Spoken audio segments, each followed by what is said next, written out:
Vous commencez votre spectacle en nous donnant des nouvelles de l'un de vos personnages cultes, Pépé. Vous a-t-il été inspiré par un proche? Roland McDan, mon grand-père était comme ça. Il picolait pas mal et avait tendance à être un peu confus. Mes sources d'inspiration, CIST mon enfance, mes parents, ma famille. Et le public peut se reconnaître. Ce que je vis moi, les gens le vivent aussi. Votre femme Marie-Claude en prend aussi pour son grade. Pourquoi être aussi sévère avec elle? Quand on me demande si je dis la vérité sur elle, je réponds que CIST de la fiction. Je mets plutôt la mauvaise foi des hommes en relief. Testez-vous vos répliques sur elle? Oui. Mais ce n'est jamais le bon moment. Elle a le goût du public, quand elle se marre, ça veut dire que les gens vont aimer. Vous utilisez le second degré. N'est-ce pas devenu audacieux aujourd'hui? CIST plus difficile de faire rire, car il y a des choses qu'on ne peut plus dire aujourd'hui.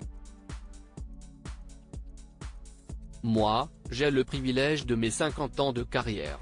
Je m'amuse de tout sauf de la maladie. Quand on a des proches qui sont touchés, on n'a pas envie de s'en amuser. Je tape sur la bêtise de l'être humain. Les plus anciens vous ont découvert dans le Colaro Show il y a plus de 40 ans de cela. Cette émission a-t-elle changé votre vie? J'avais la chance d'être dans une équipe où on faisait ce qu'on voulait. Et je ne faisais le moins possible, 3 parodies de pub de 30 secondes par émission. Le jour où un flic en haut des Champs-Élysées à Paris m'a fait comprendre qu'il me regardait à la télé, j'ai compris que quelque chose de différent avait commencé. Après un accident de la route à la fin des années 1980, vous êtes parti aux États-Unis. Pourquoi en êtes-vous revenu? On a tous une autre période américaine. Danny Boone, Gad Elmaleh. Mais au bout d'un moment, la France vous manque. Quel souvenir gardez-vous de votre série Le Tuteur diffusée entre 2003 et 2008 sur France 2? C'était une période extraordinaire. J'ai adoré ce personnage. Si on me propose, demain, un rôle de flic avec une pointe d'humour, je dis oui tout de suite, un peu comme les ripoux mais à la télévision.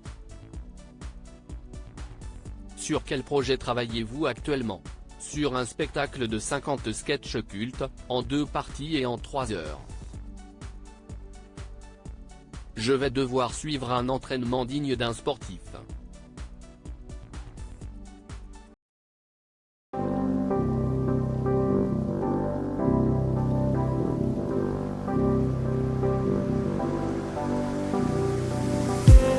I just